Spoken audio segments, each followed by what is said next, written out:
everybody. Oh, it's so fun to see so many faces and to see people furiously knitting that maybe had not finished their homework, which I think we can all relate to from our Williams College days. Candidly, I had a friend run over to my house and get some yarn from me about 3 hours ago to prep for this class. So those of you that have not finished the homework, that is okay.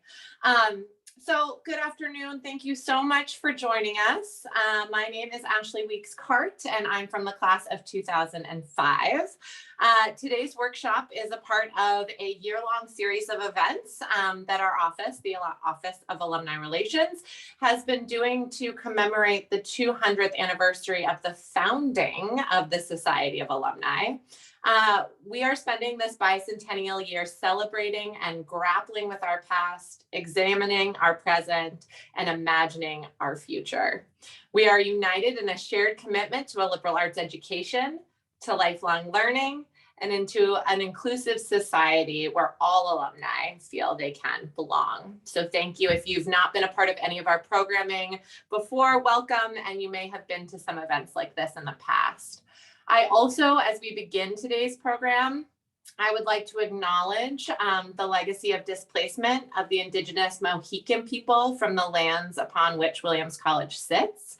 I am in Williamstown myself, so I too am sitting on those lands at this moment. Williams College resides on the ancestral and spiritual lands of the Mohican people. Each of us comes to this virtual space from all over the country on the traditional land of Indigenous peoples. We pay respect to our Indigenous elders, past and present, by acknowledging our troubled history. So thank you. And I want to give you a few reminders before we really start diving in. Everybody was automatically muted upon arriving, but because this is a workshop and we're going to be learning things, please don't be shy. Please, of course, you can have your cameras off, but especially if you need help with something, it's going to be really important to turn your camera on. Don't hesitate to unmute when needed, or to put a question in the chat, and we will be sure to flag you. The first 30 minutes to 45 minutes, I'm going to be kind of teeing us up, and then I'm hoping that we'll just be getting to practice. And so for those that maybe need a little extra TLC, we can make sure to attend to those questions. We'll have about 90 minutes together, and if you can't stay the whole time, that is a-okay, because this session is being recorded. And so just be aware of that. If you do choose to speak, you will be on camera and recorded, and the recording will be made public, and you can always refer to it after, or if you have to bow out early. So let's get started. I actually want to tee this up by first introducing our current Williams student who is with us today, Isabel Bushway, class of 2023. So Isabel wound up in my inbox when we announced this class, and she asked if students could join the class and proceeded to tell me all of the cool knitting and crocheting and kind of fiber work experience she has. And she pasted in all these amazing photos of projects she had done, including, if you saw it in the opening slide, or maybe on President Mandel's Instagram account, she made a miniature crochet version of President Mandel that is just unbelievable. So anyway, so she emailed me and I responded and said, sounds like you could probably teach this class. Would you like to join me and be a co-teacher?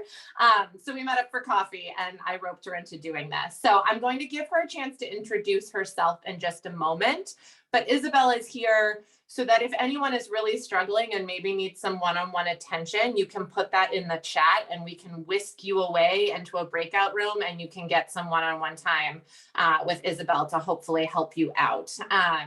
But I want to let her introduce herself before I continue talking. So Isabel, thank you for being here. So hi, yeah, sorry, I have a little bit of a cold, so it's been going around this year. But I'm a junior this year. I'm a physics math major. My mom's an avid knitter, so I learned a lot from her. And then at some point I taught myself how to crochet. And so that's how I often get myself through classes and spend most of my free time is in my room crocheting and knitting.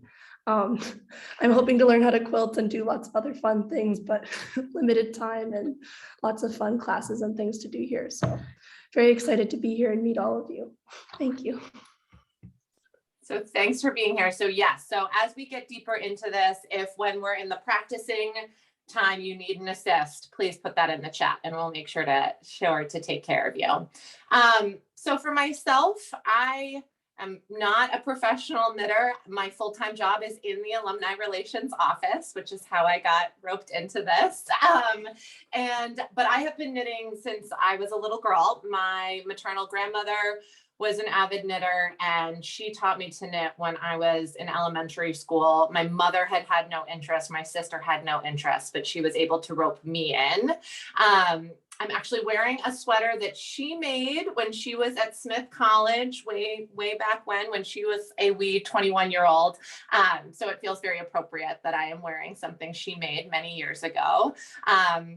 But I really fell off the knitting train when I was in middle school and high school, and I picked it back up when I came to Williams. So during my first year, I was in a Psych 101 class, and like Isabel said, she sometimes knits during class. Well, I observed this woman who would sit in the front of every lecture and be furiously knitting the whole time.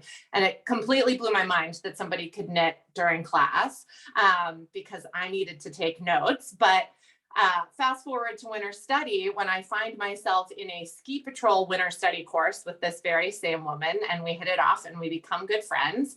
And her mother comes to visit and takes us to Lenox to have lunch. And we pop into Colorful Stitches, which is a gorgeous knitting store in Lenox. Many of you may have been there before.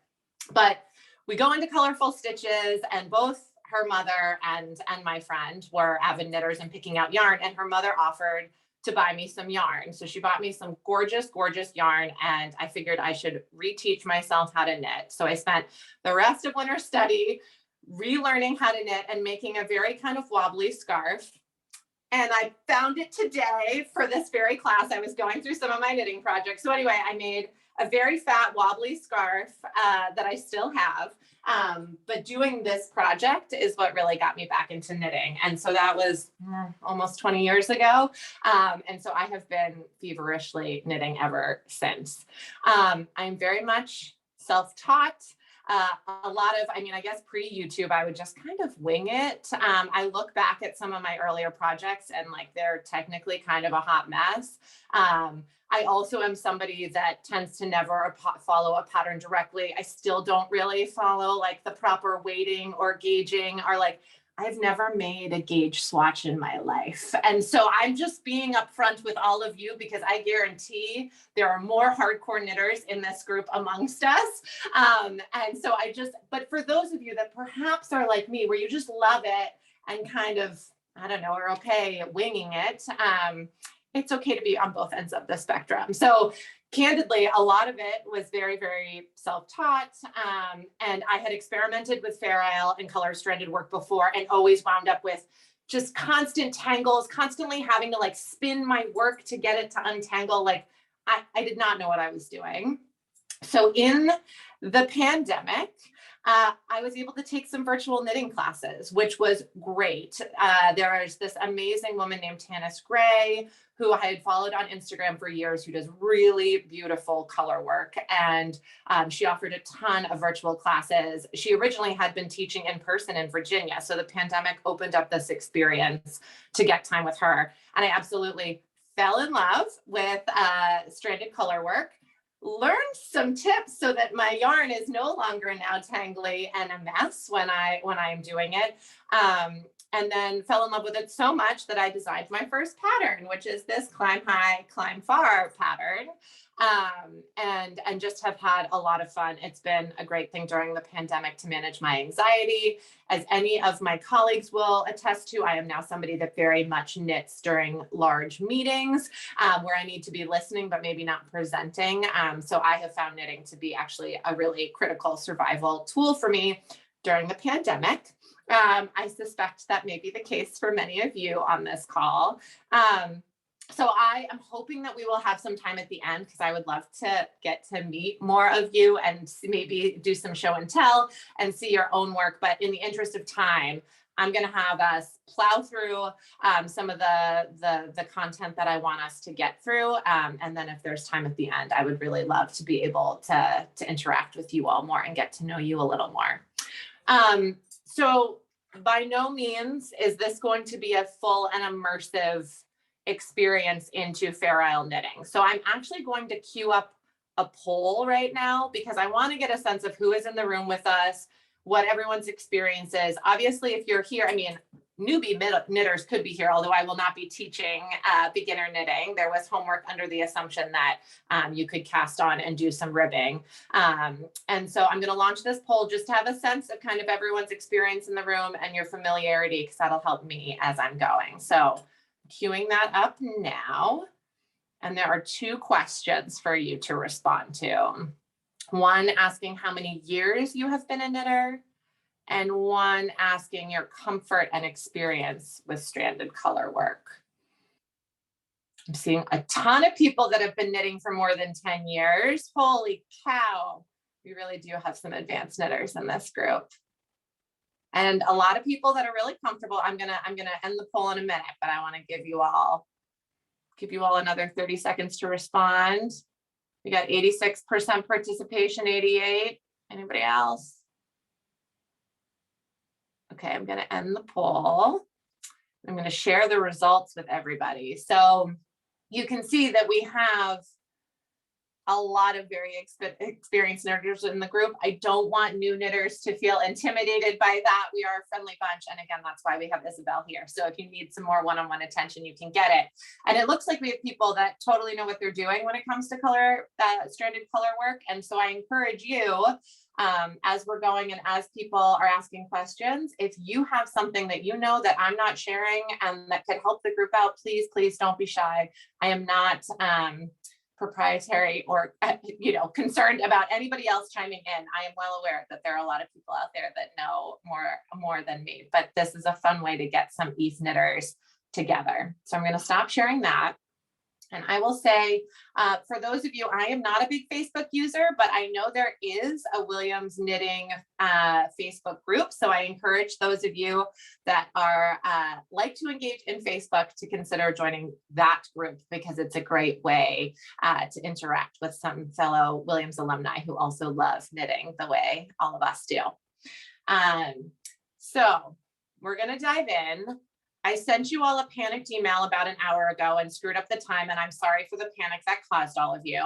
I just realized I had not explicitly spelled out how many stitch markers ideally you would have for this. If you do not have 8 stitch markers, it will be okay.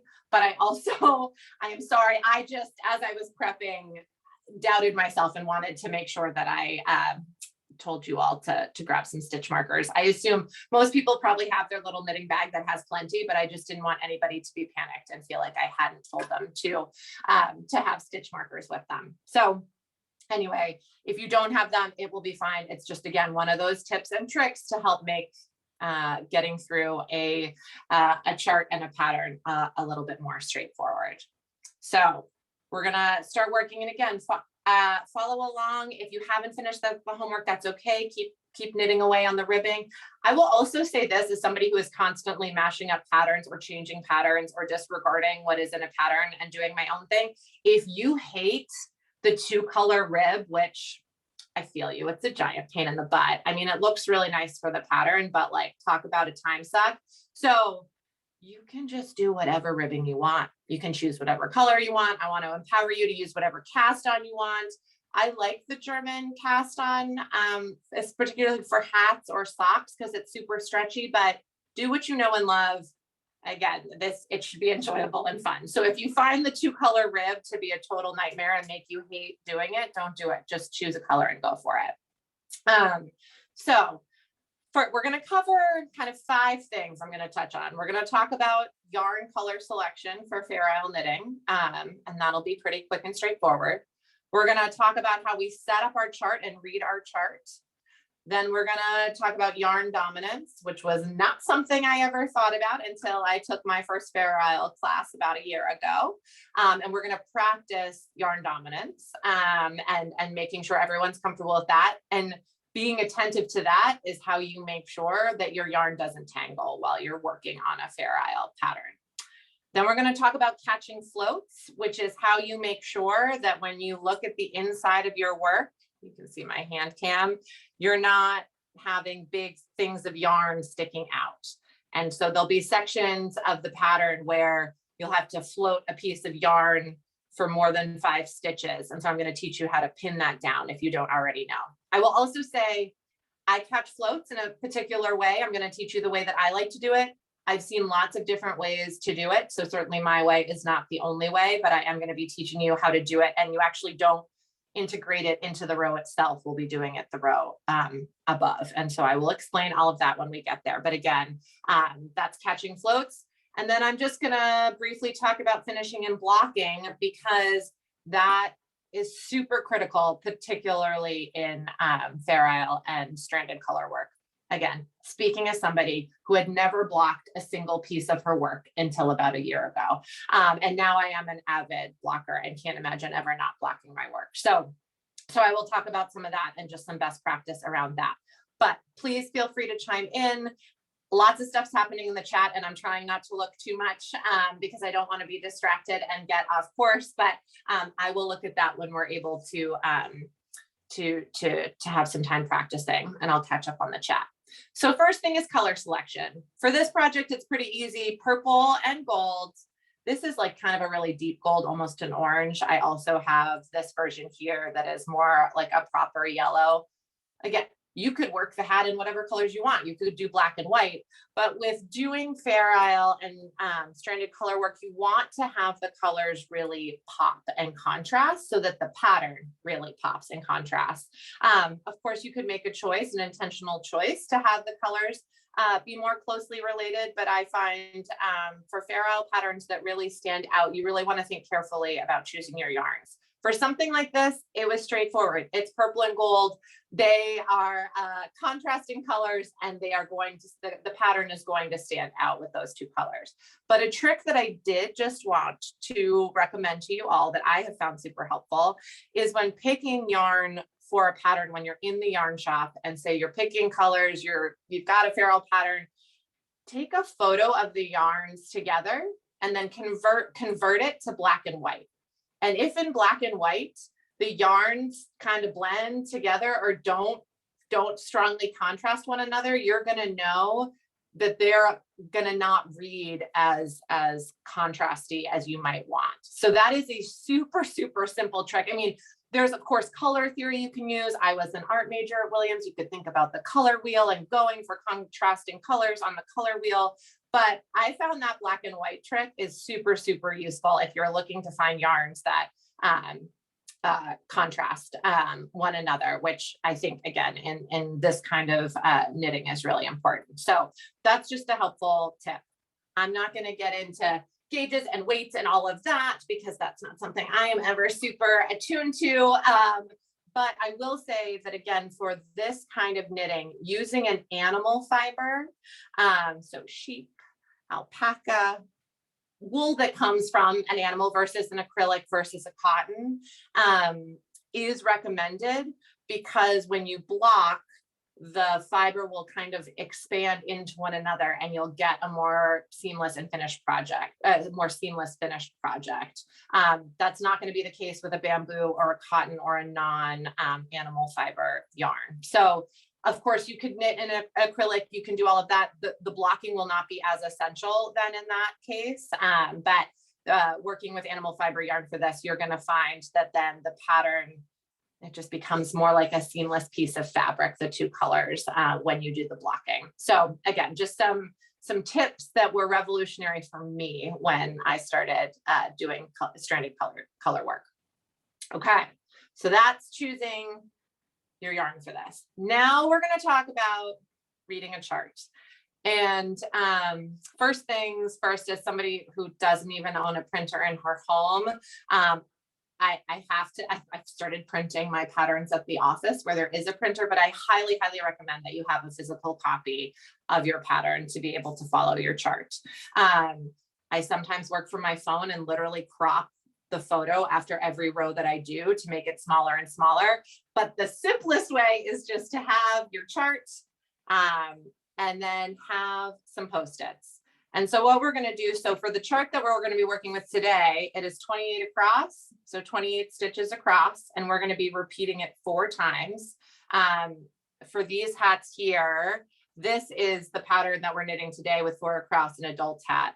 This is a hat I made for my daughter. It's actually just repeating the pattern 3 times, and it fits a child's head. So for those that might want to adapt for smaller people in their lives, you can do a little less knitting and can repeat the pattern 3 times. So we got 28 across, and it's only 28 high because we're just knitting a hat. So we don't have tons of coverage that we need to have with the pattern. So we have this pattern here, and you can see that the star cow part of the pattern is all 28 across.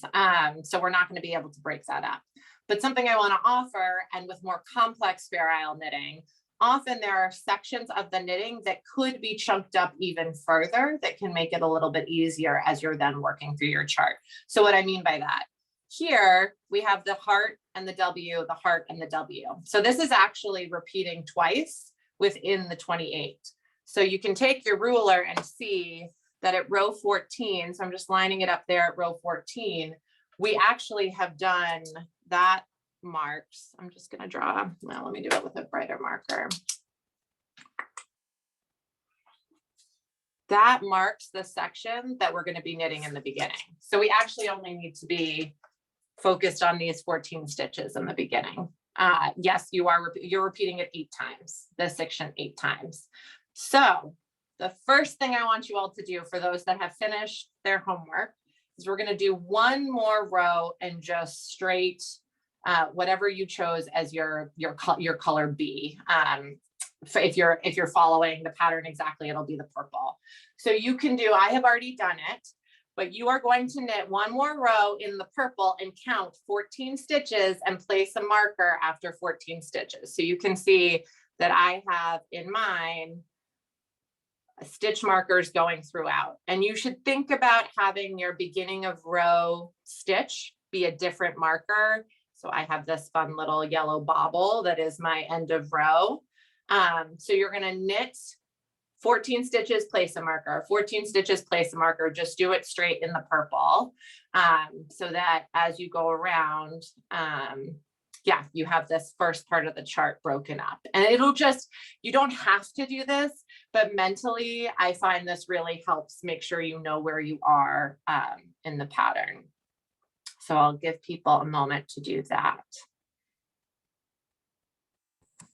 Sorry, can you say that again, Ashley? I got so confused because I'm planning to try to do this twice because I love the you did it both directions, right? Okay, so anyway, but I started with one, and I think, help me, I think I cast on with purple, so that means I made purple my color A. Mm-hmm. Okay, then I did my 2-color ribbing, which was a great, old dog learned a new trick. That was, I had to like try to learn Continental, and oh man, okay, yeah.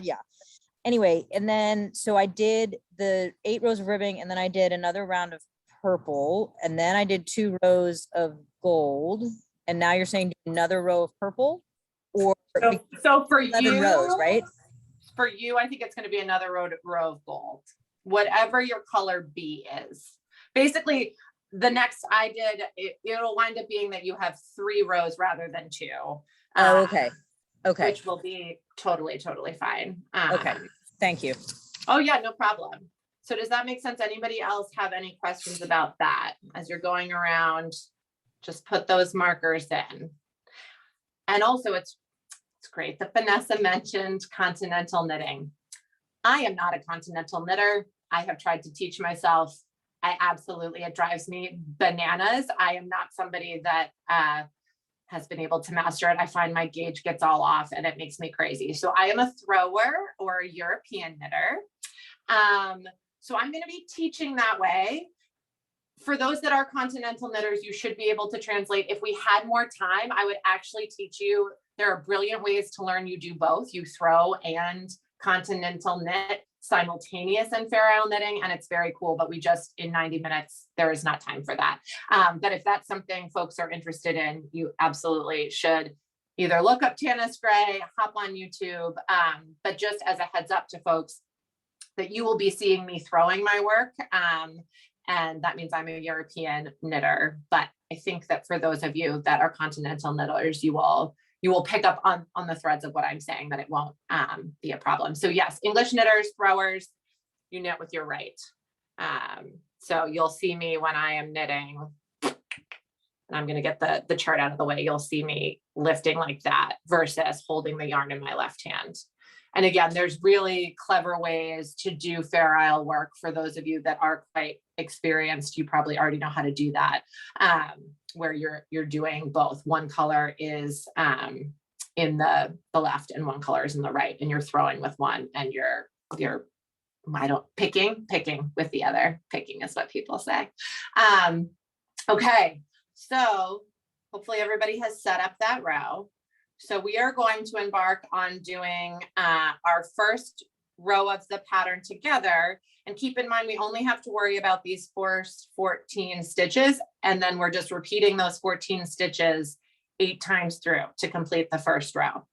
So to do that, I want to quickly talk about yarn dominance. So in order A, for the yarn not to get tangled while you're working, and B, to make sure that you have the piece of the pattern that is really supposed to stand out. So with a pattern like this, it's pretty straightforward. The heart and the W in this section of the pattern are what we want to stand out.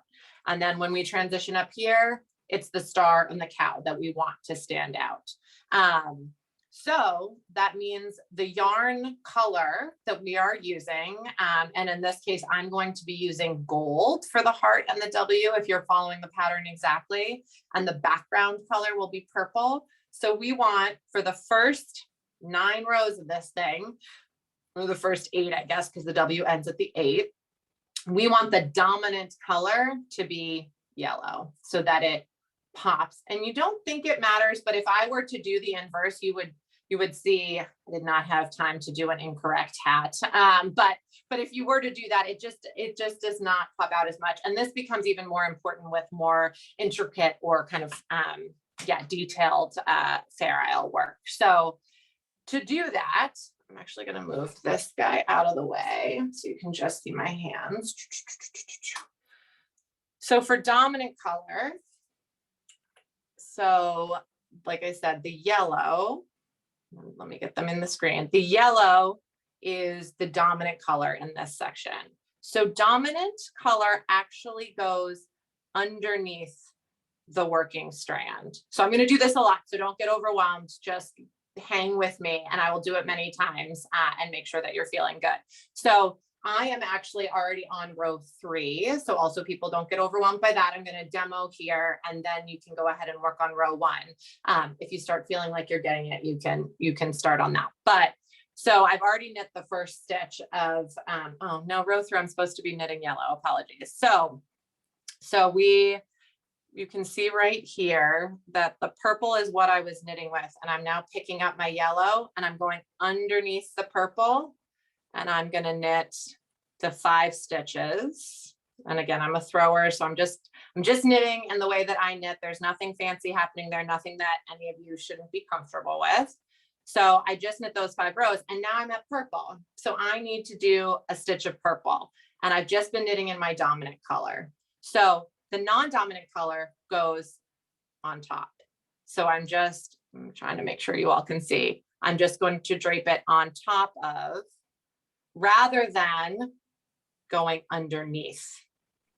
So Ashley, is the dominant color the color A or color B for those of us who are doing the opposite Following of you? the pattern. That is so good. So purple is color B. So color A right now is the dominant color. Okay, because I did it the other way around. So for me, color A is purple. So that's why I just, okay. If you could say color A or color B instead of purple or yellow, that would. Okay. Yeah. Absolutely. So color helpful. A, yep, absolutely. Color A in this part of the pattern is our dominant color, and color B is our background color. So now that I am going back to working with color B, which is our non-dominant color, we are going to put it on top of the strand. And I'm just doing one stitch, and then I need to transition back to my dominant color, which is color A. So then I take it and I make sure that it is going underneath rather than twisting it and going on top. And you'll find if you keep super consistent with this, so then I'm going underneath and knitting 1, 2, and then now I need to transition back to non-dominant color B. So lift on top, not underneath, right? So I'm going on top. And what do I need to do? I just need 1. And now I got to go back to my dominant color and I'm picking it up. And you'll see it does flow. Like once you get into the vibe with it, it is pretty obvious which way it should go, because it will start tangling the yarn. But you just stay super consistent in terms of how you're moving the yarn over. Whichever one you're moving on top, keep that consistent the whole way around. And whichever one you're swooping underneath, keep that consistent the whole way around. So I want people to do that, but as you start knitting the first row, and we can workshop questions that may be coming in, and I will keep knitting here and talking it through. I don't want anyone to get frustrated. I want everyone to take a deep breath if they're finding it stressful. We have plenty of time, and this is it. This is the heart of it. I'm going to teach you how to trap some floats, and we're going to talk a bit about finishing, but like, this is the heart of what we're doing. So we have tons of time to get this down. I will say, as you are going, so in the first 2 rows, there are not big floats. And by big floats, I mean sections where you're having to draw the yarn across more than 4 stitches. So that is a good thing for this beginner trial, because it's later on in the pattern that we're going to need to, like I said, trap those strands down. For my best practice has been, if you're floating for more than 4 stitches, so 5 and up is when you need to think about trapping floats. So that's not something you have to worry about in these first 2 rows. But as you're going, if you're somebody who knits really tight, you should be sensitive to that, because you want a gentle smile, is how I've heard it described, when you're thinking about bringing the yarn over. So like I said, I'm about to knit now with color B, which in this part of the pattern is the non-dominant. So I'm going on top of color A to knit the stitch that I need to do. And then I need to transition back to color A, which is the dominant color, and it goes underneath and knit. So these aren't sections where I've had to float quite that much, but there was that one section in the beginning where I had those 4 stitches across where I was bringing the yarn across. And so again, don't death grip it, just kind of gently float it across. And if you find you wind up having a really loose dangly strand with only 3 or 4 stitch floats, great, you can decide to trap that float and pin it down. So I would err on the side of looser rather than tighter. I mean, obviously you don't want it so loose that the stitches are, you know, totally loose and floppy, but I think you have to be really careful not to be death gripping your work, and try to keep it light and gentle. Something that I sometimes do candidly is I turn my work inside out to knit, which I know can be confusing for people. So I'm not going to knit the whole way this way, but if you turn it inside out, then you'll see that I'm bringing the work across the back side. So then when I flip it right side out, everything's just a little bit looser because I've been knitting inside out. So that is also a trick that you can be using. So I am picking and dropping my yarn. Yes, I see that question, which I realize is really time consuming. That is what I am doing as I am working. And there, like I said, there are faster ways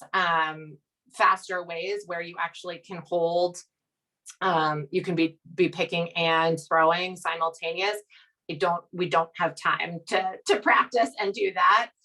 So that is not a part of this workshop. This is just to get you really the basics of understanding yarn dominance. And for me, as somebody who prefers to throw and finds my work more consistent, even though I know how to do it with the 2 hands, I tend not to. The only time I do is when there's a section, and there'll be a couple sections in this pattern where you are alternating the colors literally every other stitch. And so for those rows, I do it, but I find, yes, I'm just very tedious, and I lift, and I'm right now knitting with the non-dominant color. So the brilliant thing is you get to your stitch marker and okay, we're starting back over at the beginning of the chart. So you go back to 1 and you knit those 14 rows. And so you just repeat that 14 times through until you get to the end of your work.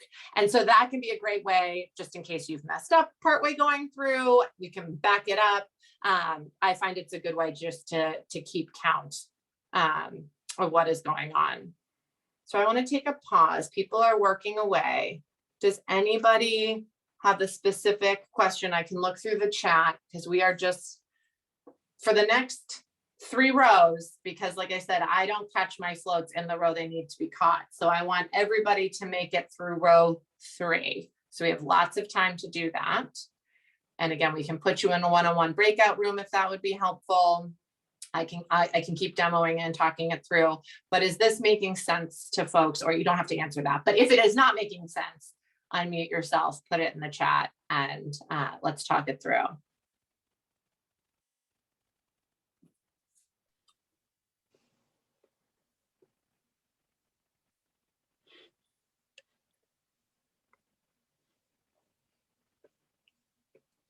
Yes, so reading the chart, that's how you read the chart, I think, because that's how you're moving through your stitches, right? So when you're knitting, your work is actually moving from right to left, right? Like as you're knitting through. So that is why the chart starts on the right side and moves to the left, because when you are knitting in the round, that's the direction that your knitting is moving.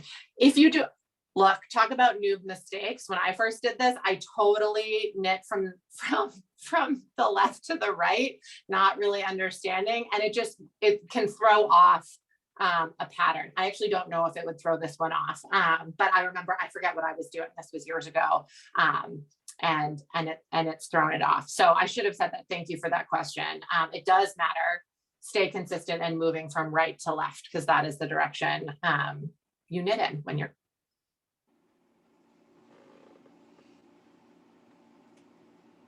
Yes, that's a good point. So Jennifer says, heard it explained as the chart shows the finished front of the project always. Yes, so I have actually not ever done a Fair Isle pattern not in the round. I think I would prefer to steep if I had to, because they're learning to put, you would have to purl if you were knitting flat. And so that is actually not something I've ever done. But yes, you could, that would be a whole nother skill set to learn how to do the purls. So if, say you wanted to make a blanket in Fair Isle, often people will knit those patterns in the round, and then you will literally cut your work and steek your work, which again would be a whole nother class to teach. But hats, sweaters that are usually worked in the round, those are great for Fair Isle. And so this is just how to knit to do it. Yeah, steeking is cool. It terrifies me too. I really want to do like a deep download with this woman, Tanis, who has like become my go-to. I just have found her to be one of the best virtual teachers out there. So plug for Tanis. She is not an alum. Otherwise, I would have wanted her to teach this class. So other questions coming up for people as they're going. I'm seeing some people wearing the hat, which makes me so happy.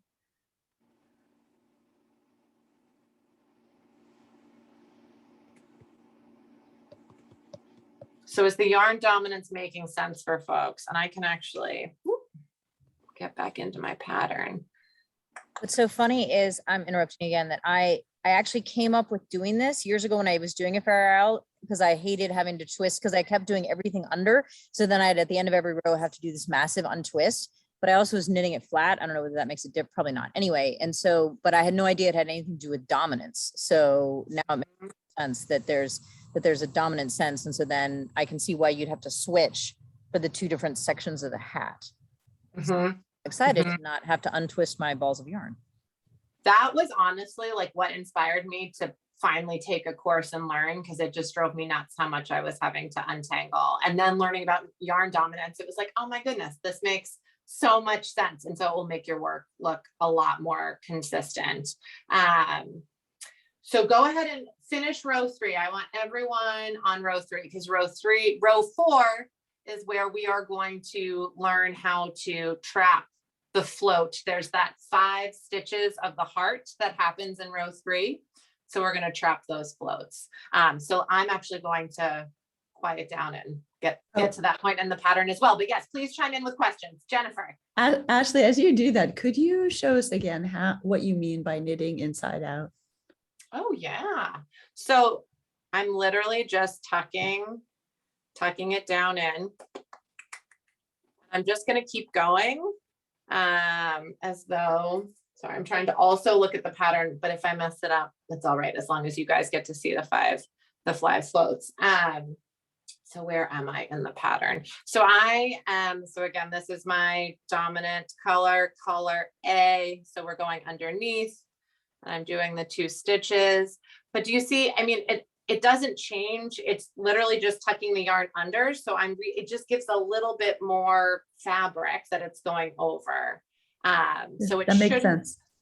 Does that, yeah, because I think some people worry that it's going to totally throw them off. You're just going to keep knitting as you did, but tuck the yarn down inside out rather than right side out. It means that you won't be able to see. You'll have to kind of go like that to see as the pattern is forming, but that can be a nice way to just give a little more give to your floats as you move the yarn along.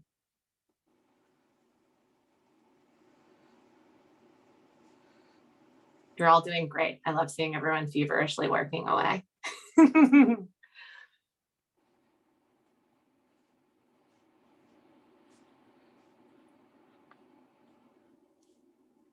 So you can see, I am not the fastest or most efficient, because I am putting it down and then picking up the color that I want every time. So I am certain there are people, now I'm picking up my dominant and going underneath. Yes, I see Deborah with one. There was somebody else with a completed hat on that made me so happy.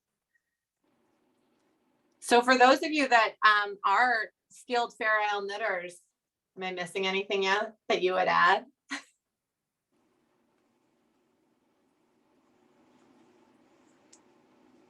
I have a Well, question. go ahead. Can you just assign which one the dominant one is, or is there like a telltale sign in the pattern? You just pick one and then keep with it, right? Yeah, so sometimes it's really obvious, like the tell in this pattern is that you're going to want the W and the heart and the cow to stand out. But if it's not obvious the way, like in something like this, if it's more, you can have some more kind of abstract Fair Isle patterning. You get to be the decision maker on that. And that can be a creative choice that you're making. All that matters is that once you make that choice, you stick with it through that section of the pattern. And in this pattern that we're working today, you could make the choice that you actually don't want to inverse the yarns either. Again, like talk about messing with a pattern. I just, for some interest and adding in some nice special touches, had it switch to having yellow in the background, color A in the background, and color B as the cow. It's actually, candidly, the first time I made this pattern, I actually had the cow yellow, and somebody pointed out that the purple cow should be purple. And so I found myself redoing it. But you can make whatever choices you want. Just once you've decided what is dominant, just stick with that throughout. And like I said, I could have made a choice where I knit in purple all the way and just had, and it wouldn't have this demarker, but often those are in. Oh my gosh, Lydia, this was a point I meant to make, and I'm so glad that you said it in the chat. Is Fair Isle always only 2 contrasting colors, or are there patterns that have 3+? So look, you can have as many colors as you want in Fair Isle knitting. I adapted this pattern, and actually in my Ravelry, you can download a 3-color chart, although it looks exactly the same as the chart that I gave you. It just another layer of shading for those that don't, they want to follow the script exactly, but you can adapt any Fair Isle pattern to incorporate as many colors as you want. I could decide that this only and like do different colors all the way up if I wanted. I say that though, in any given row in true Fair Isle knitting, you are only ever working with 2 colors. So you can have as many colors as you want in the knitting, but on any given row, you're just working with the 2 colors. So this is also a newbie mistake that I made way back in the day. I was designing socks for my sister, and she is a sailor, and I wanted her and her husband's initials in the cuff of the sock. And so if you know nautical flags, I had 4 colors, yellow, black, blue, and red. And I was like carrying all 4 across, and it was a total mess. And of course you can do that. I mean, you can do whatever you want for the purposes of what I was designing. I needed to do that. But if you are doing true Fair Isle knitting, you are only ever carrying 2 colors at any given time across. And you can use as many colors as you want. But to stick with that very clear, I guess, especially in Icelandic knitting. So we have a good friend who is, he's the women's golf coach for Williams, and he is Icelandic, and his mother, who lives in Iceland, is an amazing knitter, and they do really incredible sweater work in Iceland. And she'll knit, and watching her hands, she'll work with 3 at a time. And that's a skill that I definitely don't have. So it's not that you won't see it happen, but often people will need to hold their fingers differently in order for it not to get tangled and messy. The big question was how to tack the non-dominant color. I'm not sure I understand what you mean by tack the non-dominant color. Deborah, do you want to chime in? In the second section, there are long stretches of the non-dominant color. Yes. And I wanted to tack those. So I wound up doing a really cumbersome technique where I would throw the dominant yarn and then have to do a yarn, a decrease. And I was wondering if anybody knew a better technique. So we're going to get there. That's what I mean by catching our floats. So we're going to get there, and you're going to actually find that I would recommend catching floats even before some of the background. Like we're going to catch the floats of this heart, which are actually worked in our dominant yarn in this lower section of the pattern. So why don't let me finish getting around this row, and then I will show you guys how to tack down your floats. And I do it in a way that I think is really straightforward and simple, and will be much easier than what you are describing, because that does sound nightmarish. So give me a moment to get there so I can show you guys. And I can keep working with my yarn here. But are people understanding?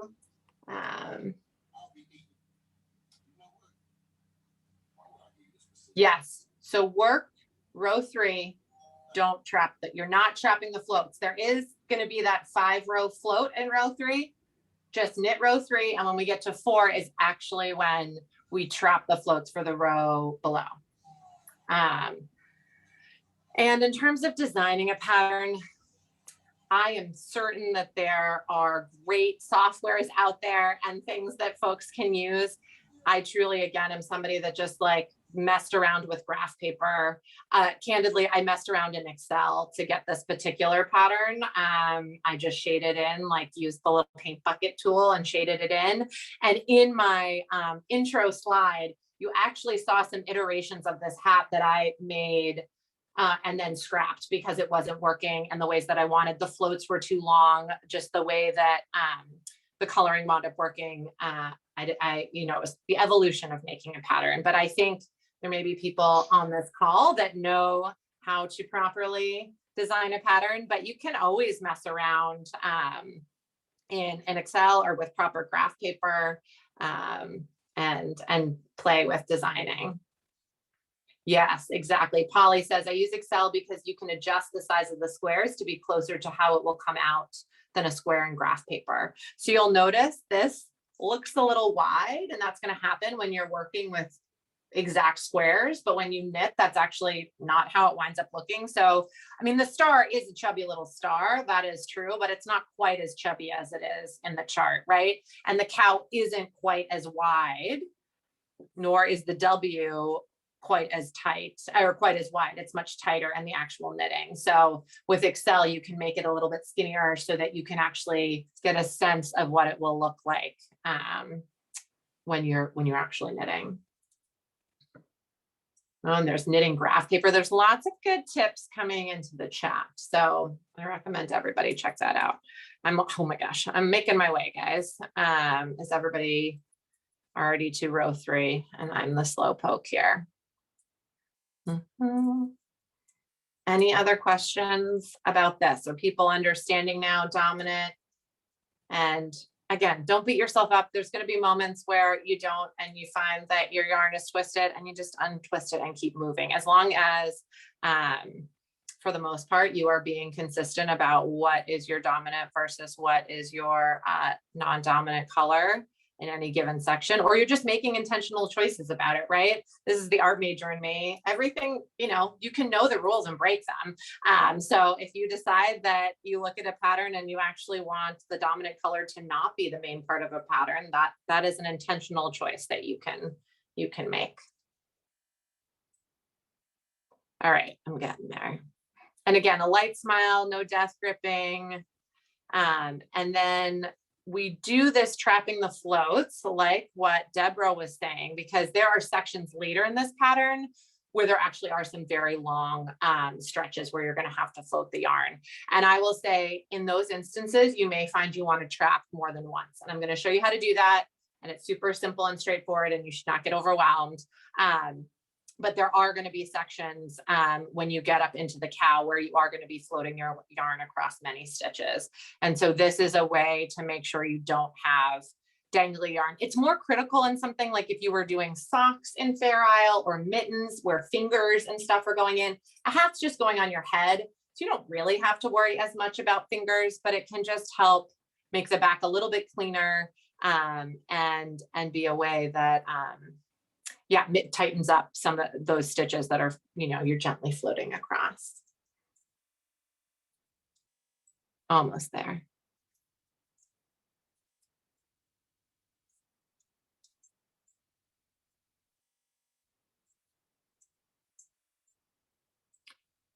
So I'm in my last section.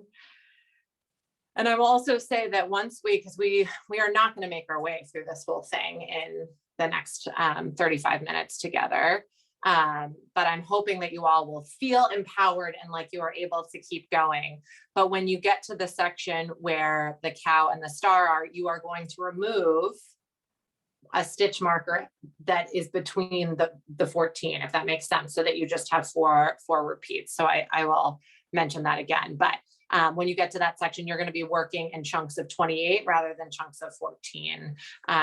So you are going to want to remove, I mean, you can leave them, but so to make things a little bit cleaner, because I know it can be a pain to float or to be constantly moving stitch markers. All right, so I'm about to start on row 4. And the only place where you really need to trap a float in this part of the pattern is, I would say, over those 5 stitches that you did in the heart. And so as we're moving into row 4, we're actually going to be knitting 2 in the dominant color A, then 1 in color B, then 2 in color A. And you can choose to trap your float in any of the colors. It doesn't matter where, generally. So you have that stretch of 5 where we're going to trap the float. You would do it on stitch 2, 3, or 4. You don't typically trap a float on the first stitch into that particular section, but you can choose anywhere in the middle. I'll choose 3 because it's square in the middle. But you'll find, I'll talk about that when we get there. But for this, we are going to be trapping. I'm going to do it on the 3rd stitch. You could trap on the 2nd or the 4th as well. And what I mean by that, so we have our little section that we floated across, and we are going to, so the first thing we're going to knit, we're dominant color, we're knitting 1, 2 in the color A, and now I'm going to trap my float. So I go in, and we're actually working with color B as the 3rd stitch, and I reach down and I grab that float there. So let's see, do you all see that? So I put my needle in as though to knit, and then I just reach down and I add that float onto my needle. So everybody just watch. I will do this a ton of times. And then we're knitting in the non-dominant color, color B. So I'm going on top, I go to knit, and I just pull through, and the float will literally just fall off the back and be pinned down. So hold on, then I got to do 2 stitches. I will get us to the point where you can see that a little bit more clearly.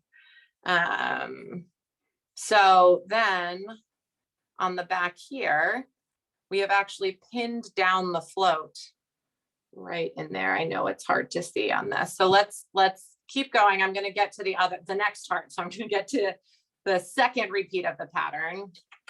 Let me make sure I'm doing this correctly with you all. I think I messed up the hearts, but that's fine. Let me just get you to the float so that you all can see how we do that. So there are, again, crazy, Deborah was describing one of the wild ways that you can wind up trapping floats. I find this really straightforward, which is great. So again, I'm back at this heart, and I know I had this section where I had 5 stitches. You could decide that you feel like that's fine. You're comfortable with 5 and you don't need to pin it down. This is all, again, there are going to be sections which are much longer where it's 9 or 10 stitches where you're going to be like, yeah, I really need to grab that. 5, you can make a decision. But again, I'm going to do the first 2 in the dominant color. And here I am, I'm in the middle of that 5 float across. So this is making your brain work a bit in the sense that, yes, I am paying attention to what I need to knit in row 4, but I have to remember what I knit the previous row, right? So you need to, when you're knitting a row and you're like, whoa, I'm floating across 7 stitches, you need to clock that so that you know the next row, you need to be attentive to that as you're going. So that is, I find that Fair Isle is actually not one of those things I do when I'm watching TV or in a meeting, because I need to be paying attention to what I'm doing. Ribbing, something mindless like that. I'm working on a sweater for my son where I just got to go round and round and round and round in a very boring pattern right now. I could do that doing just about anything. But when I am Fair Isle knitting specifically for this reason, I find I really need to be attentive, because once you're really in it, you need to be paying attention to the row that you're in and tracking if you maybe need to pin some floats, and then being attentive to that as you're then working the next row. But I find this is a really lovely way and a really simple way to trap the float. So again, I knit 2 stitches. I'm about halfway through that heart, right? We're making the little butt of the heart. And so I take my needle, I'm going to go into the stitch, and I just reach down and grab the float up onto the needle. And then you're going to take your non-dominant. So I'm making sure, also lots of stuff to keep track of, non-dominant color, and I'm reaching through and grabbing it and then continuing on. And like I said, this is the only section of the pattern where you're going to need to trap the floats in the heart and W part. So I'm hoping you can build up your skills so that when you get to the section with the star and the cow, you're feeling more confident. So the nice thing is, it means that as you are knitting the pattern in the row, you don't have to be worrying about any fancy footwork as you're in the row itself. You just, float the yarn across, again, gentle smile, not too tight, but not so loose. Because if you do knit too tightly, you'll find what they call as puckering. And there's no good way to get puckering out if you knit too tightly. You will see it in your work. It won't lie totally flat if you death grip or are knitting too tightly.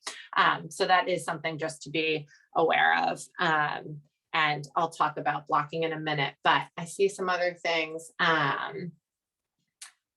Do people have questions about this? Is this making sense? I know it's really hard to see virtually. I wish that we could be together and I could come over to each of you. If somebody has a question or wants me, I can demo it a million times. I know I'm realizing the purple is really hard to see. So what I'm going to do is I'll trap a float on something on a yellow that I don't really need to show it more, but someone was going to chime in. Go ahead. Yeah, I'm sorry, I'm not seeing this. So you're Yep. going to knit that 3rd stitch with yellow, right? and you go through as like to knit, Yep. go into the float that's on from the previous row. Yep. And you're throwing the purple. I'm throwing the purple because that's in the pattern. I need Okay. a purple there to make the little butt of the heart. So you don't have to, as long, so, and it doesn't matter. It's not going to show up on the back. So you can pin your floats with any color. You don't have to worry about that. It's more kind of in terms of mentally spacing out what is about the halfway point in whatever stretch you've done. And let's say you have a really long stretch. There is a section here that may be as much as 12 long. You may decide you want to pin 3 stitches in and then another 3 stitches in so that you have 2 traps. Or you can say, you know what? I'm fine with just pinning it 6 stitches in. So you knit 6, trap, and then keep going. So again, you get to decide. Some of this is just playing and getting more comfortable. I've now been doing this for over a year, and I still find that if I haven't figured out how to knit in a while, it takes me a bit to get back in the zone. And of course, I've been like furiously knitting this pattern to try to make sure I was confident for all of you. But it is one of those things that practice does help, and you will get into a good zone. But I find this way of trapping floats really, once you get it, really straightforward and brilliant. But something I want to say, so wait, are we feeling good for the most part about this method of trapping floats? Polly says kind of. Please, please don't hesitate to unmute if you want me to do it again a bit more before I add one more layer of things for you to be thinking about. Okay, yes, I'm sorry. I'm going to be so irritating. So you were on row 4. Oh, I see. Okay. So you did it on row 4, which was the row after the, okay. This is why I got confused. Knit. I get it. Never mind. Okay. Okay. No, that's so great. That's so great. And guys, nobody is annoying, and this is hard. And I think for people that this was something that was really helpful for me to hear. I mean, I've been knitting for 20 plus years, and yet this was really frustrating at first. And just a reminder that, like, I think we're so used to things coming easily. When you've been knitting a while, it can be hard to learn a new thing. So nobody get frustrated, and please, please unmute yourself. And I did make a video for those that want to watch how to trap floats over and over after this. If you just want that section, you don't want to have to come back into the recording and listening to me rambling away. We will be sure to share it in an email afterwards, but it's in a Google Drive. And because I could not find on YouTube anybody demonstrating this way to trap floats. So if you Google how to trap floats on YouTube, you're going to see lots of different ways to do it in the row itself. But I just think this is way easier than that. I mean, again, you mentally have to kind of be tracking stuff. But yeah, I find this great. I'm glad to hear that there are those of you that are feeling similarly excited about that. Questions about that? Because there is a caveat that I want to offer, because you will find this if I don't offer it. So are people feeling good? Unmute. If you want me to go over it, I can demo it again. I'm right here. I'm about to do it again. Boop, boop, boop. Hand cam. So again, you go in as though you're going to knit. Doesn't matter what color you have to knit next. I happen to need to knit with my purple, which is color B right now, my non-dominant. But you then just go down and you grab that float. And again, if it's so tight you can't grab it, you don't need to trap it, right? So it should be not hard to grab it and get it on your needle like that. And then, like I said, I'm knitting with color B, non-dominant. So I'm going on top. I'm just doing a stitch like I normally would, and you just pull it through and it falls right off the back. And then I keep going. So as you're doing this, so the next row, there aren't any floats you need to trap, because everything is only 2 or 3. There aren't even a 3. It's all 2 or 1 stitches apart. So when you're doing row 5, you're not going to have to trap any floats. But when you get to row 6, 7, 8, 9, the heart falls off the chart, right? And so when you're in that section, that's a section of 5 stitches across.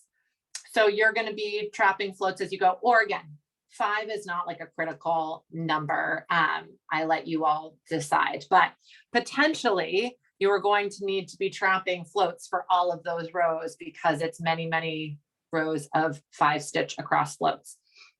When you are doing that, when you are trapping floats multiple times in the same section as you're working in multiple rows, you want to make sure you're alternating how many stitches in you're trapping your float. So let me explain. So let's say on the next strand, so I've been trapping my float on the 3rd stitch in. So it's a 5-stitch float. I've been trapping on the 3rd.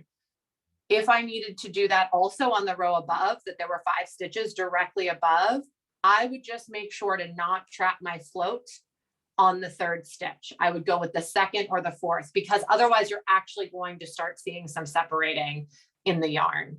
So as you get to a section where you're trapping, just be sure you're not trapping your floats along all the same stitches. Just alternate, and you can do that in whatever order you want. Again, that's not, oh good, somebody's dropping tutorials in, which I appreciate.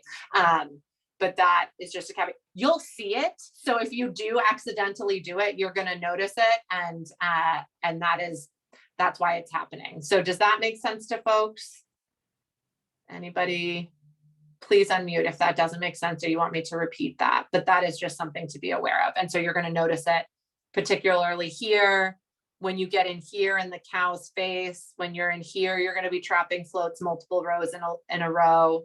And so you're just going to want to make sure that you're not doing it at the same spot all the way up. Just go on either side and bounce around. You guys are doing it. We okay? All right, so you keep practicing. We are coming up, we have 20 minutes. Oh, I'm so glad we got through those. Those are the main things I wanted us to cover, was learning how to be attentive to dominance, because that's critical, A, just so that you don't have a tangled mess, and B, so that your work looks beautiful and you're able to make the colors pop that you want to pop. And I just love that method of trapping floats. So again, practice it. There's lots of stuff out there. You can do it in different ways. But I personally think that's a great way. And you will, with practice, it will get easier. So the only other thing I wanted to make sure to talk about was finishing your work, because that's really critical. I had somebody say it elevates your work from kind of like a craft to, like, you know, a piece of art, right? To take the time to block, that it's just that like little touch that gives it a little bit more grace and finish, and that you can really see that. And again, as somebody who had never blocked a single project in her 19 years of knitting when I took this class, it was transformative for me. So I now do take the time to do it. So blocking your work is really easy. So you're going to finish the pattern. You're going to knit to make sure that the decreases, all of that should be fairly straightforward. If you have different ways you like to decrease a hat, by all means, you know, again, I know some of you are very advanced. So you just knit the hat to the length that you want. You want to tighten off. You know, you pull with a hat, you're going to pull the yarn through. I don't tend to knot my work except when I'm doing hats. So I actually do put a knot in when I finish a hat, and then I weave in my ends. And you really want to weave in at least 6 inches, if not longer, strands, which can be kind of tedious, but you just, again, you're all experienced knitters. So this is all just reinforcement, but you want to make sure that you know, I've weaved it in just a spiral. I've just gone round and round, and I tuck it under each of the little nubs, the pearl side that you can see. And same with down at the ribbing. Again, so much of this is just by feel. I find I never, you know, sew in my ends the same way twice. But once you've done that, the critical thing that I want to encourage you to do is to get yourself, go to your local yarn store or hop online and get yourself some wool yarn, the no rinse kind, which is what most yarn stores are going to have, the no rinse kind. But that was transformative to me, that I don't have to be washing soap out, because I feel like I often made that mistake when I thought about trying to block. So I like the Eucalyptus. I don't know if you can see that. There you go. It's a, you know, scent free. So you just are going to take cold water, You're going to drop your hat in, you're going to drop, you know, the measuring amount for this, you know, I just do kind of like a little glug, a little teaspoon, but there is a proper measurement if you want. With Fair Isle, colors can bleed. Not as essential with something like this because purple is so dark, you're not really going to see the yellow bleed into it. Although I guess you could see the purple potentially bleed into the yellow. Really critical when you're working with a white or a lighter color. So when I blocked this hat, you can buy, they're like shout strips. They look almost like dryer sheets. They are not. You put them in the water, they catch the color stain. I just used up my last one, so I'm sorry I don't have the box to show. I find those are great. So I throw one of those in with my project, with my cold water, with a hit of this, and I leave it there for 20 minutes and I set a timer because otherwise I will forget about it. And that's not good because then it'll get too loose and soggy. You don't want to leave it for hours and hours. If you don't buy the color blocker stuff, I'm blanking on the name, but I will make sure, color catcher, I will make sure to get a link in the email that we send out to you all afterwards. You can just hit it with a glug of white vinegar and that will also do the trick, but some people don't like the smell of vinegar because it can get it, you know, you will have the lingering smell of vinegar on your project for a little while. So if you don't get the color catchers, they're really easy to find at the grocery store. Just hit it with a glug, such a exact measurement of white vinegar, and that will prevent the color from bleeding, which again is most critical when you have lighter colored yarn. So you do that for 20 minutes. And then the beauty of the no rinse is you literally, when your time is up, dump out the water. I do like a little gentle press, but what I mostly do is I layer up some towels on the floor. I lay my project down sopping wet on the towels on the floor, and then I layer another layer of towels on top of the wet project, and I just step around on it like I'm squashing grapes. And then, you know, I feel it. If it still feels pretty wet, I flip the towels over to the dry side and do the same thing, make a sandwich with my project, step to try to get the water out. And it's not going to be totally dry, but it does get out a lot of the, especially when you're working with a bigger project, it's so overwhelming to think about squeezing out the water. So just lay it out nicely and go crazy stepping on it. And then with a hat, for example, I often will, you know, find myself finding like a vase or something to kind of balance it on. Some people like to fill it out like the shape of a head. Honestly, I tend to just like leave mine like this and hit it with a fan, and it dries within a couple hours. Obviously with sweaters or projects where you have to lay them flat to dry, it can take a really long time for your projects to dry. And so just know that if you're knitting for a gift that you can factor in 24 hours drying time, because you don't want to hang a wet sweater because it will change the weight of the water down at the bottom is going to mess it up. Whereas the hat is small enough, I find I really can just like, again, drape it over a vase, and I leave it sitting in my laundry room, and I just blow a fan on it to speed up the drying. Somebody's saying they wadded plastic shopping bags and stuff them inside the hat. That's brilliant. Balloons. I'm seeing balloons. So there's lots of creative things you can use. I've taken a class where people had like, you know, the creepy styrofoam heads models that you could put them on. I find that's not as necessary. Really what I'm looking for in my blocking, especially with a hat, is mostly just that finish you're going to get with your colors. So that time in the water is going to give it time for the yarn to expand gently into one another, and it becomes much more like a seamless drawing or painting, right? Where it's all one seamless piece of fabric.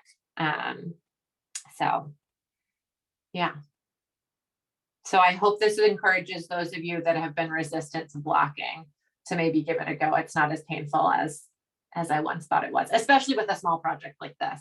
I have not had to block an adult sweater yet. I have small children, so I knit small people sweaters, and those are fairly easy. But my older daughter wants a sweater for Christmas, so we're going to see how that blocking process goes for her. If you're using cotton or acrylic, it is going to be less important to block. I think that can be useful. Let's say that you find there's a little bit of puckering Sometimes blocking can help ease that a little bit. The water just relaxing the fiber a little bit. It's not going to completely fix if you have pretty extreme puckering.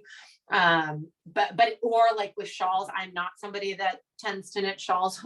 Working on one for my mother-in-law right now. So I am going to get a proper piece of styrofoam and like pin down the edges and do all of that. I'm sure there are those of you that know more about that. So I think then it's important, whether it's cotton, acrylic, whatever. But with the Fair Isle, what I'm looking for in the blocking and stressing to you all is that chance, and it's really animal fiber that's going to have that kind of blending effect that winds up happening between the yarn transitions, if that makes sense to folks. Ooh, blocking wires for big things. Tracy, I don't even know of what you speak, but that sounds brilliant. Yes, and you can steam block, of course. Yep. The blocking wires are pretty cool. They're maybe like 3 feet long and you kind of thread them through. They're great for scarves and shawls and things like that. Oh, that's awesome. Yeah, that's what I'm going to need for this project that I'm currently working on. We're coming down to our final 15 minutes. Does anyone have anything they want to ask about any of the stuff that we covered? Truly, there are no dumb questions. A couple people earlier in the session were they were still working on their charting, and they were wondering if you could re-demo the float technique, the trapping float technique, as they got to it. So they might be there now. Totally. Let me get myself there. And I made that little video that we will be sure to send. I'm just getting myself to a place where I can do it. We will send that video around. So for those that maybe didn't get it during the session, having just a short video that you can watch as many times as you need. And it's a gray day here in Williamstown. I feel like the lighting was not as clear as I would have liked for you all. So hopefully in that video, it will make it clearer, and you can practice as much as you want, especially since I couldn't find it on YouTube. And it's not a technique I made up. Somebody taught it to me, but to demo this again. So we are now at that section again with the 5. We're on the heart. We need to make the butt of the heart, but we have that section before with the 5. So working with my dominant yarn. So we're going underneath, and I'm gonna trap my float on the 3rd stitch. So I did those first 2. We're on this 3rd stitch. We're gonna go into that stitch, and then I'm just gonna grab the float up onto my needle. And then I'm actually now working with the non-dominant color. You just knit that and you pull it through, and you make sure to pull it through the, or I'm trying to make sure you all can see that, and drop the float off the back before you keep going. And that pins it down, and it just falls onto the back of the work. I know this is hard to see this way. Does that help? Okay. I'm seeing some nodding heads, which is good. And like I said, you get a video that you can watch as much as you want. So you don't have to go back through this whole thing to see it over and over. But I find I like this. I like this as a way of doing it. Yeah, Vanessa. But I suppose the idea is that in general, because it took me a second to understand what you were saying, is that you're not trapping it in the row where you're making the really long float. You're trapping it the row afterwards. Correct. Maybe it's the key point there, that you're going to notice when you have this really long thing. And so then I suppose for me too, because I've screwed this up in Fair Isle before, I have to make sure that I also drape it pretty loosely, right, as I do it, so that doesn't pucker up the finished product either. Yes. Yes. So gentle smile is what I keep telling people, whatever that means to you. But yes, you don't want to have it so dangly and long, but you don't want it taut across. You do when you're floating. And so it's just, relax your shoulders and breathe as you're Fair Isle knitting, so that you're not tightly doing it. So stressful work meetings aren't the place to be Fair Isle knitting. Other questions, thought from those of you that trouble with the 2-color knitting? I will find a video that we can include that can help demo the 2-color stranded ribbing. Really, that's just more a pain in the ass than anything else. Excuse my language, y'all, but it's really, it's so pretty, and I really love the effect. but you're just rotating back and forth between the two colors. I'll find a video. The Knit Witch is often who I have looked to over the years. That's who I sent you the German cast on. But I'll find some. I'll find a video to point you to.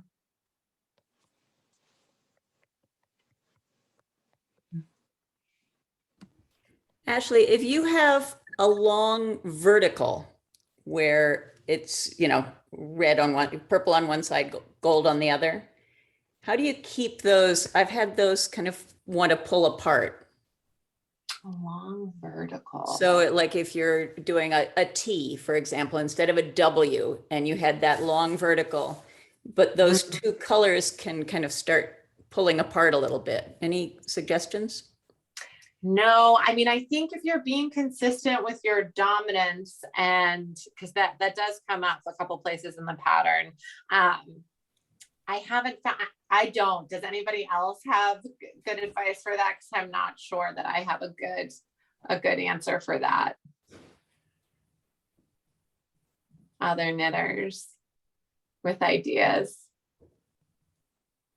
No, Polly, email me if there's a section of this pattern where it winds up coming up for you. Yeah, no, it would be in a longer stretch than that. Yeah. I just, where I've done other 2-color knittings and there's just too long a stretch. Sometimes they seem to separate. Yeah, so I think that's again where you need to be trapping those floats to tighten up the yarn slightly to pull it in so that you don't have that separating. And then again, depending on what yarn, the first and last tends to be loose. Yeah, so that's really gauge and just finding that sweet spot where you're pulling it tight enough to keep it close, but loose enough where it's not puckering and death gripping, and where you're choosing to put those floats, because that will help, again, just kind of tighten up the edges of those stitches. Okay. So I think that is just some practice and finesse.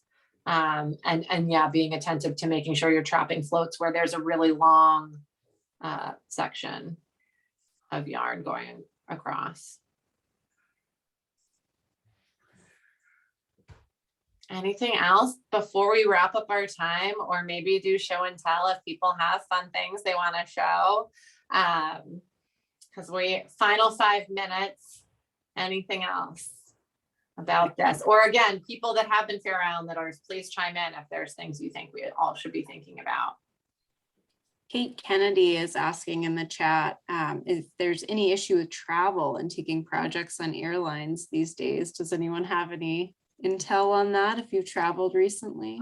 I have, and before I did, I looked it up, and the TSA actually has information on that. It's not a problem.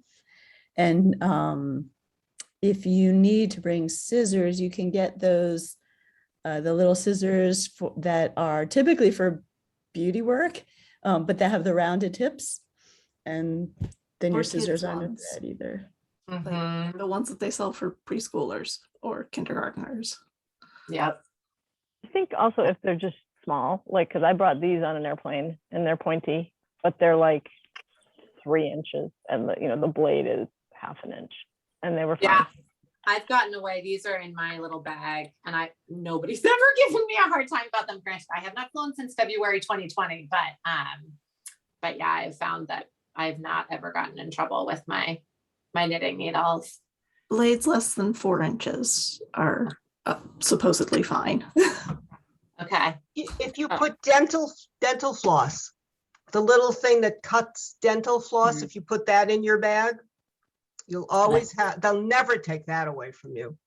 Oh, I love that suggestion. That's so good. Michelle, everyone, can we spotlight Kathleen McAlpin and this epic sweater that she's made? I cannot get over this sweater, Kathleen. It's gorgeous. Holy cow. Wow. Oh, 2020. It's gorgeous. So Kathleen, did you make that sweater? She did. It's really beautiful. Muted. Yeah. I have these tiny little Haya snips that are amazing. They're like, these ones are octopus. That's an octopus. They have cats and dogs too. Oh yeah, I have the cats. They're cute. And Kathleen, so you made that, your daughter was 2020, you said? Yeah, she was class of 2020. I made it for her when she started. But I used Excel and graph paper, and it was a real pain in the neck. But I've since learned about Stitch Fiddle because I took up needlepoint during the pandemic, and Stitch Fiddle is awesome. And if you want to make patterns, it allows you to do your gauge, adjust what weight you're using and things like that. I haven't used it for knitting pattern yet, but it's great. And I expect that would make it a lot easier. That's awesome. Thank you for sharing that. That's beautiful. Does anybody else have any fabulous, particularly William themes knits? But I love. I have something to share. Let's This is see. Nancy. Now, these are 2 hats that were inspired by you, Ashley, that my daughter, who is class of 21.5, made. Oh, they look so good. This is her first one that was from your pattern. And then I have one more to show you. I have to finish it though. See, she leaves me with this, like, but this one, okay, wait, hold on. She took your inspiration and did climb far, climb high. Oh, awesome. I love So it. she's a big fan of yours, Ashley. So thank you. Oh, thank you so much for sharing that. Oh, I love that. I love that, love that, love that. Gorgeous, gorgeous. And I love seeing what people do. That's the thing, right?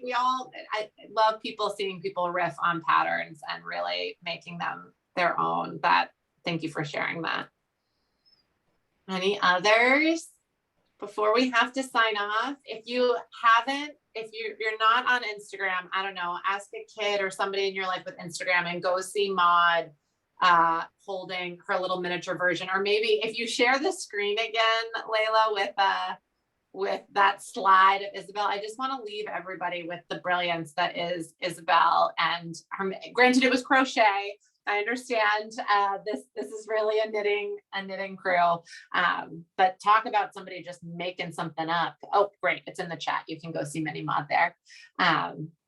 Really, really fun to see how creative folks are in our community. Okay. Anybody else want to show anything? I have 3 versions of your hat if you want to see more of them. Oh, yeah. So this is the kid one. Although I found that either I knitted it very small or my child has a ginormous head or some combination of the two, but I'm mailing this to a much younger child because it will not fit on mine. And then I did the purple and gray and yellow, and I'm sort of adapting that, combining this pattern with the original. I added 2 rows of purple below the yellow to sort of separate that a little bit. And then this was the first one, was the yellow. It's a little slouchy and I like it. So this one is being kept and the rest are being mailed to fellow EPHS. And now I took orders and now I have to make 6 more. I love it. And Scarlett, I see you're wearing the hat as well. And there was somebody else. You guys have all done such a great job. Fabulous, fabulous, fabulous. And yes, I mean, again, this was my first pattern. People should feel free to adapt and make it work for themselves. Up, Deborah, so good. Looks great. Well, I hope you all have fun. I'm an alum. You can find me in the directory, but I also work in alumni relations. So you can also just find me on the college website. So do feel free to reach out if you have questions. We'll send a follow-up email. We'll make sure to pull together lots of links, but don't hesitate. I'm a big believer in using YouTube to get you through moments and patterns where you don't know what you're doing.